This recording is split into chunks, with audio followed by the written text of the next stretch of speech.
Okay, this is chapter one of cultural psychology. Chapter one covers what is cultural psychology. So here we go. Maybe. There we go. All right. People from different cultures live their lives differently. They speak different languages. People have different customs. They eat different foods. They have different religious beliefs.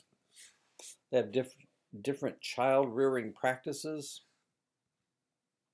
Much about a person's lifestyle can be predicted just by knowing his or her culture. Psychological processes are shaped by experience. To what extent should ways of thinking look similar around the world because people share a universal brain? To what extent should people around the world look different because they have divergent experiences? Culture is any kind of information that is acquired from other members of one species through social learning that is capable of affecting an individual's behavior.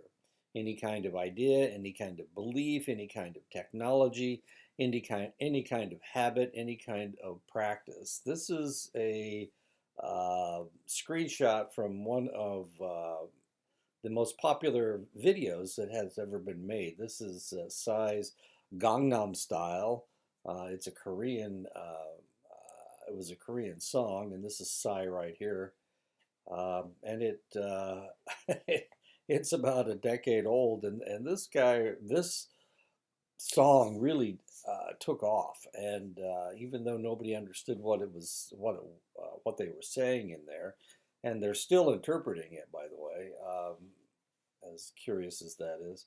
Um, it was extremely popular. No one was quite prepared for that to happen. Culture indicates a particular group of individuals. Cultures are people who are existing within some kind of shared context. This is Psy again, and this is the same is the same is the same video, Gangnam Style. My wife was stationed in Korea back in '94. Of course, this is South Korea. It was uh, just coming into its own, so it was a little bit backward. Not so much. I visited there. Was really kind of curious because they had just started driving cars. Everyone was starting to drive cars, and their idea of waiting was a little bit different than you might find in the United States or South America or Europe. So there would be three lanes at a stop sign at a stoplight, waiting for the light to turn green, and there would be like five cars lined up. They would squeeze in wherever they could because everybody wanted to be the first one to get through the light. As curious as that is, but this is Gangnam Style. Of course, that was a decade ago, and as you can see, the girls are dressed up fairly heavily. My wife was in the military at the time, and one of her jobs was going downtown to she was in Kunsan, and they had strip joints in Kunsan that they would have to inspect to make sure that they weren't bootlegging liquor or whatever. And one of the things that they caught them doing was if somebody didn't drink all their beer, they'd pour it into another glass of somebody else that didn't drink all their beer, and then they would reserve it. But the strippers at the strip club would they'd wear tights over their bodies, and then they'd wear swimming suits over their tights, and that was their idea of stripping, was taking off their clothes so that they showed off their tights. It was kind of interesting. Um, I didn't get to see it. My wife just told me about it, so that's really kind of curious. Culture can be used in global context. Western culture refers to people clustered from the northern area of Europe. And there's the northern area. Oh, this is the United Kingdom is part of Western culture. United Kingdom is everything except this is Ireland right here. This is Northern Ireland, but it's Scotland, England, Wales, and Northern Ireland is the United Kingdom. The Netherlands are part of the Western culture. France is part of Western culture. Germany is part of Western culture. Countries with a strong English heritage: the United States, Australia, and Canada, where English is the primary language in those three countries. The Jewish culture, while 32% of the Jewish people in the world actually live in Israel, 36% live in the United States. So there are actually more of the entire Jewish population of the world. The vast majority of them, or 36% of them, live in the United States rather than Israel. Urban culture, people that live in urban areas. Of course, you guys live on the reservation. Unless you're living in Phoenix, I guess that would be an urban culture. I'm living on a farm in the middle of a cornfield in Iowa. It's certainly rural where I live. It's rural, probably, if you live on the reservation. It's rural where you live. But urban culture is another culture. Gay and lesbian culture is another culture. High socioeconomic status culture is another one. I don't know if you've ever been around these people. They are a little bit different. They live in gated communities. They think everybody wants to rob them. It's really kind of curious. For some reason, my daughter is attracted to people that are or have been wealthy. And for that reason, we've come in contact with these people quite a bit. She's currently not married, so or dating anyone. So but her first husband had been wealthy as a child, and her the person that fathered her child was wealthy as well. It's just really kind of a curiosity. They have a different mindset. They have this sense of entitlement that they should always be first in line and whatnot. It's really kind of irritating as far as I'm concerned. The vegetarian culture, people that are vegans. Millennial culture, we talk about these people from time to time. Britney Spears with her snake, her boa constrictor. Okay, anyway, the millennial culture. The Harvard culture, people that go to Harvard have a culture of their very own, a mindset of their very own. The Mac user culture, you're either a PC user or a Mac user. I am a Mac user. I have two sitting here, and I've only used Apple computers, but yeah, the PC people look down on the Apple people because PCs are gamer. It's easier to game on a PC instead of an Apple computer. So that's kind of interesting. Trekkie culture, people that watch Star Trek. I guess there have been three iterations of it. Members of subcultures may not live near each other, but their members live in shared context, communicate with each other, maintain norms that distinguish them from other groups, and have some common practices and ideas. These are the bronies. My Little Pony people that are so enamored with My Little Pony that they dress up like them, as you can see, and they have conventions where they trade them back and forth. I guess I haven't seen My Little Pony for decades, but I guess these people do exist. They're called bronies, My Little Pony aficionados. Each person has their own unique history of individual experiences that has shaped their views.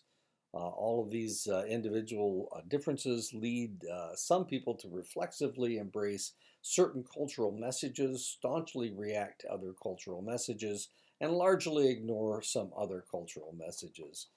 This is a military member. As you can see, he's got a Humvee in the background. I don't know if this is Iraq or Afghanistan. I'm thinking it's Iraq. It looks more like Iraq to me than any other place.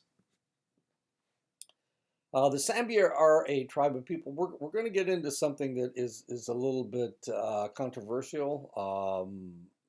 This is not the United States, of course. We're talking about a totally different culture. And I think it's important for you to think about how other people react to things. The Sambia are a tribe in Papua New Guinea. Now, this may offend you. I apologize for that. This is in your textbook, and the reason that I am presenting it is not just because it's in your textbook, but because I want you to think of the most out not outland outlandish. That's not the word I want. The cultural a culture that is so far removed from anything that we know that that it's difficult to understand why they do what they do. But it's really important that we understand that culture can dictate a lot of different strange things. And this is a group of individuals that live in an area that is constantly in warfare.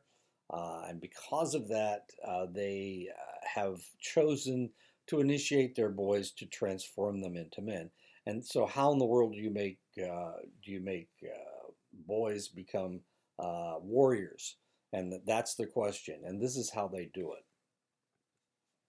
The Sambia believe that femaleness is an innate natural essence. Maleness must be cultivated. Boys are seen as existing in a female world and are contaminated by their mother's wombs. It is very important to rid boys of feminine habits and transform them into brave men so that they can defend the tribe, the Sambia. The initiation practices are used to transform boys into men. They pierce the septum of their nose. The septum of their nose is the cartilage in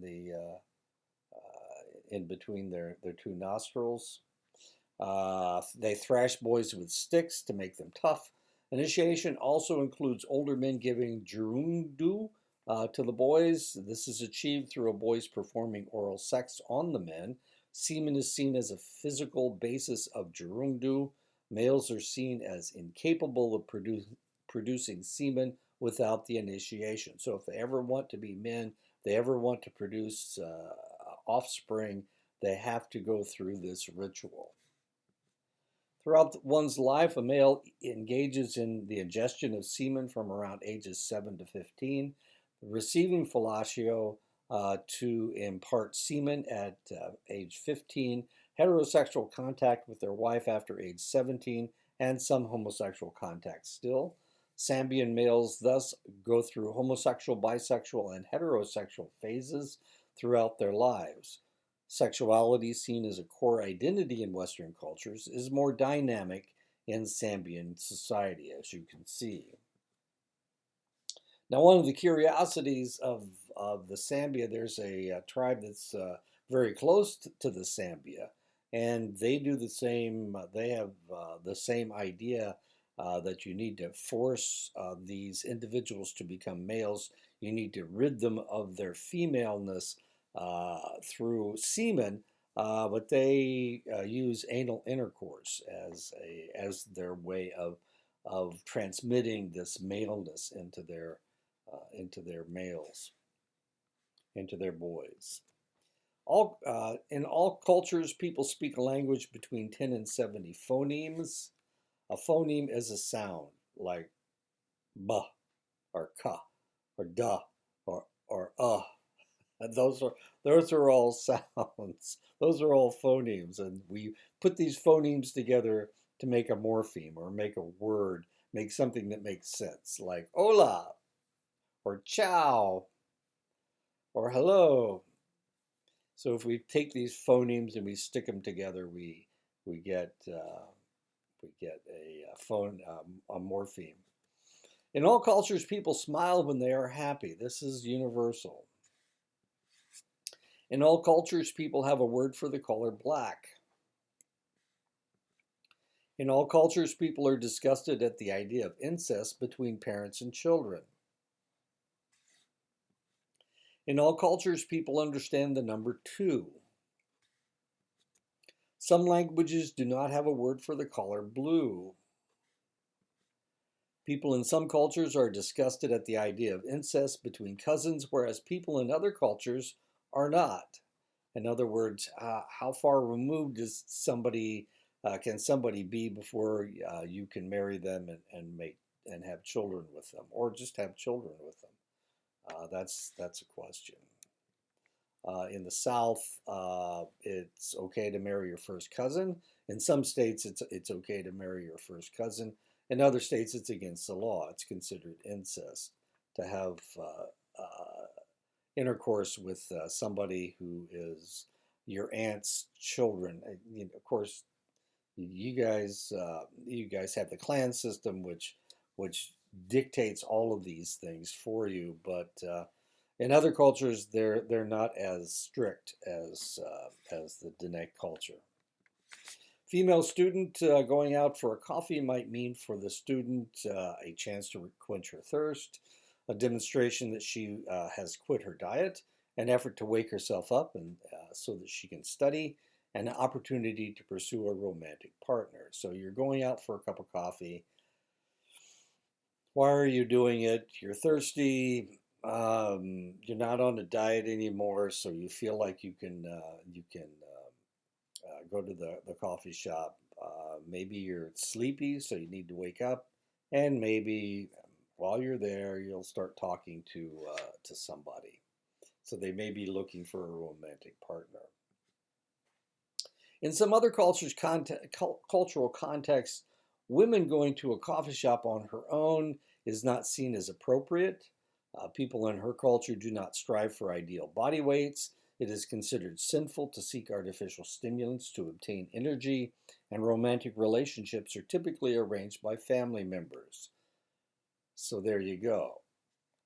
In the West, this is a very common practice. However, in the Muslim world, this would be considered inappropriate, something that shouldn't be happening. Small mammals and birds that depend on spatial memory for food storage have unusually large volumes in their hippocampi relative to other species. The longer a London cab driver has been driving a cab, the larger his posterior hippocampus becomes. If you know anything about London, London was built in concentric circles. So the roads are not square. Nothing is square in London. So and sometimes the names of the roads will be changed after a couple blocks. What they have to do in order to become a London cab driver, you have to take an exam to show that you know routes, the best route to get from one place to another, so that you're not driving around. Now that they have GPS, of course, you could potentially use GPS, but the London cab drivers have to memorize the entire map of London, and it's a huge map.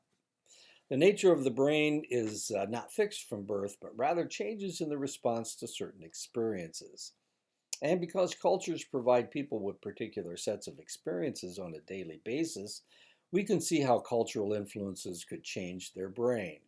Although people around the world are born with relatively the same brains, with time, they come to have different brains by way of their different cultural experiences. So, because of things that have happened to me, I grew up with very little culture because we didn't go to church. But people around us, of course, they went to church every Sunday, and sometimes they went to Bible study on Wednesday. Their experiences were very much different than ours. There was a lot more social interaction because they went to these forced cultural events on Sunday, church. They went to these forced social events on Wednesday, Bible study. And because of that, their brains may be totally different than mine because we didn't go to church. Humans are so embedded in their cultural worlds that they are always behaving as cultural actors, and their thoughts are always sustained by the meanings that are derived by their cultures. There are no occasions when people step outside of their culture cultural meaning system and start to think instead like the universal human. The universal human doesn't exist. You grew up in a select culture, whether it was on the Navajo reservation, or whether it was in New York City, or London, or Paris, France, or Moscow, Russia, or Beijing, China, or Tokyo, Japan. You can't step out of your own culture. People's thoughts are forever bound up in their own cultural meaning system. Many cultural psychologists would argue that culture cannot be separated from the mind because culture and the mind make each other up. If a cognitive tool does not exist in all cultures, it reflects an absence of universality, and this is said to be non universal.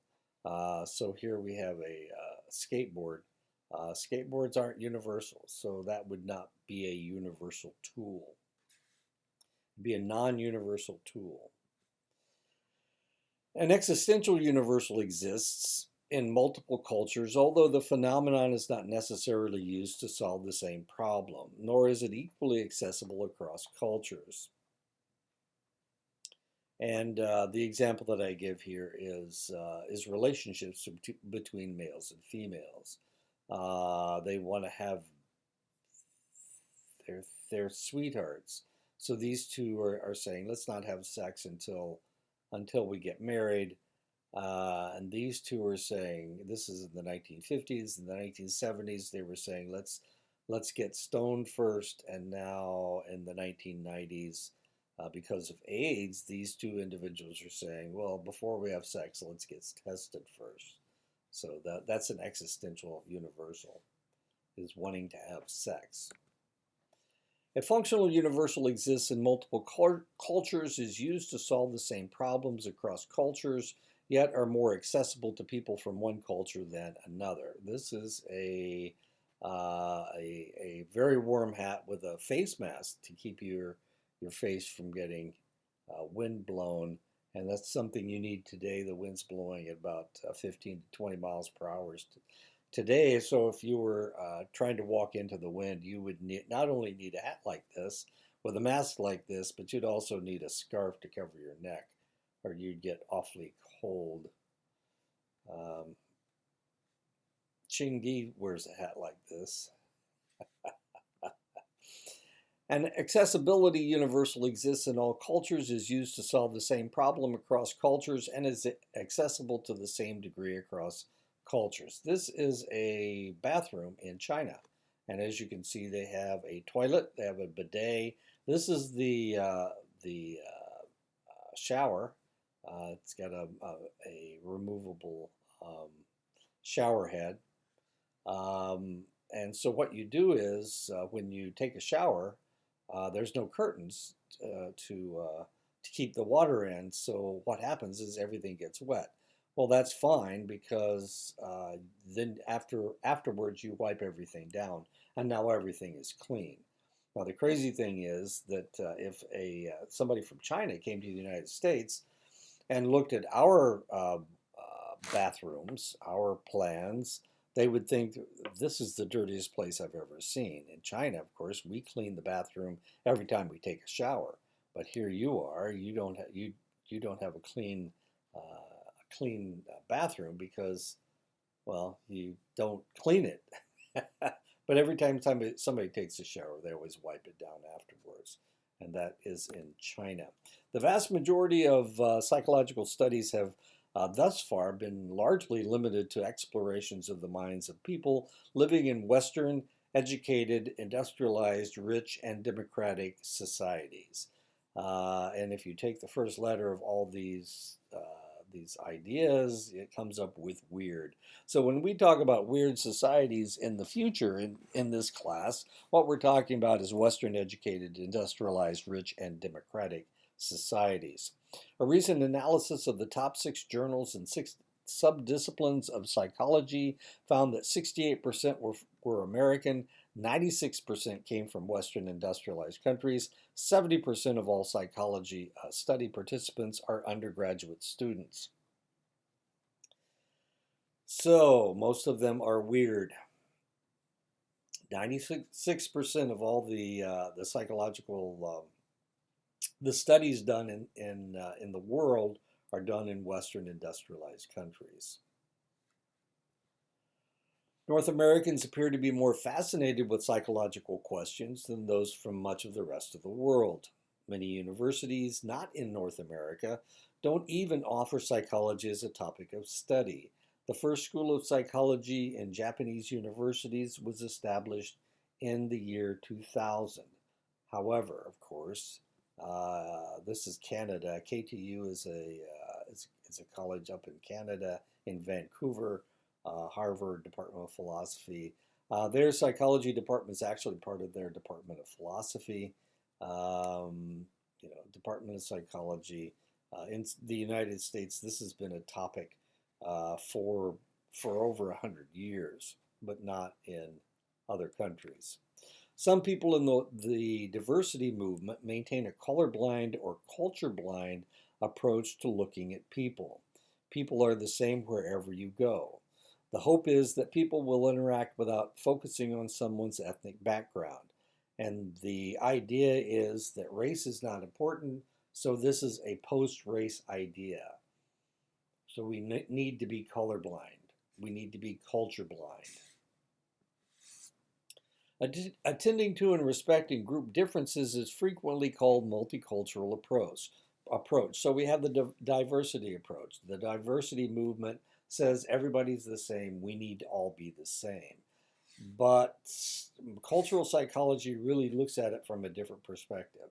They look at it from a multicultural approach. We're not all the same. We can't treat everybody exactly the same because people have different ideas and they get their ideas from their culture. We have to respect their culture.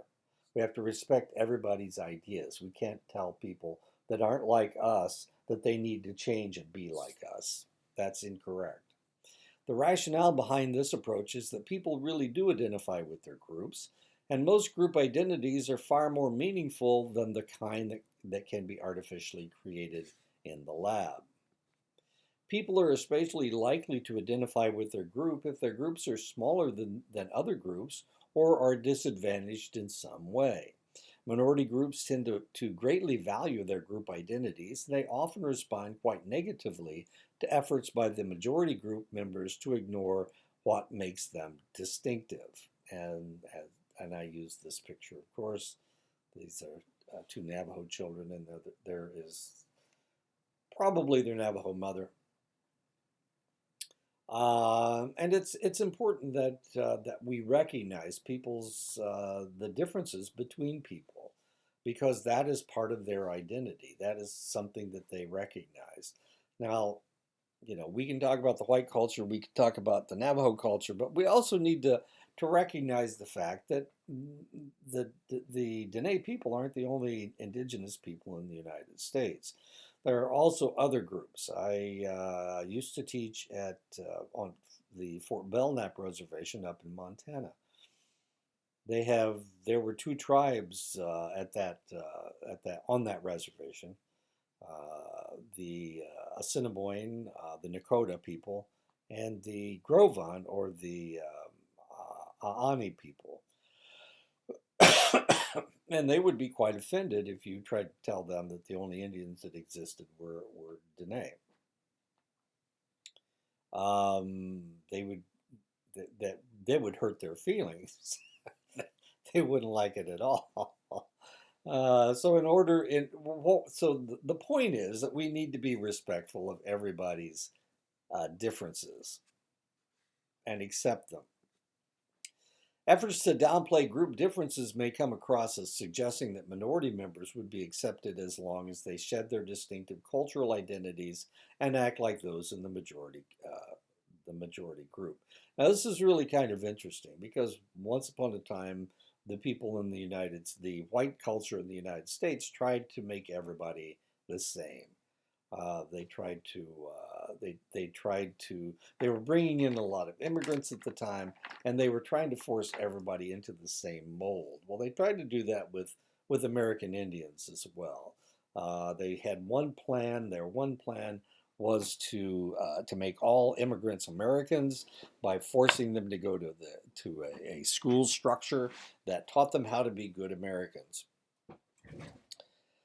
So because they can only come up with one idea at a time, they decided to try to do the same thing with American Indians. And that's where the boarding schools came in. At the same time they were doing that with all the immigrants, they tried to do that with the indigenous people living in the United States. And it actually worked with select tribes. Some of them assimilated and lost their cultures. But most of the tribes stayed intact to some degree. Some tribes more than others, but the reality was that they were doing the same thing to the immigrants coming in to the United States. Of course, the immigrants were coming in voluntarily. They were changing the indigenous people involuntarily, and they weren't volunteering at all. Well, some of them were, but we won't really discuss, we won't really debate that point. But the idea was that they were trying to force everybody to have the same type of mindset. Somebody has a good idea and they want everybody to accept it as a good idea. And it just doesn't work that way. So all the people coming into the United States were getting this forced assimilation, and so were the indigenous people. Studies done looking at corporations found that the more multicultural and less colorblind the attitudes of the white employees, the more the minority employees were engaged in their work. In other words, they were able to feel like they were part of the corporation because the corporation was recognizing who they were. In the same study, the researchers discovered that minority employees have more trust in and comfort with a company that offers multicultural messages rather than one that offers colorblind messages, especially when the company has only a few minority members. Ethnocentrism is the judging people from other cultures by the standards of one's own culture. Our cultures ultimately socialize us to be ethnocentric because we are socialized to value normative cultural behaviors. So the reality is that these guys all have short hair. He's got longer hair. His hair is a different texture than theirs. Maybe they're making fun of his skin tone. I have no idea. They're just laughing. But the reality, there's a lot of different degrees to this.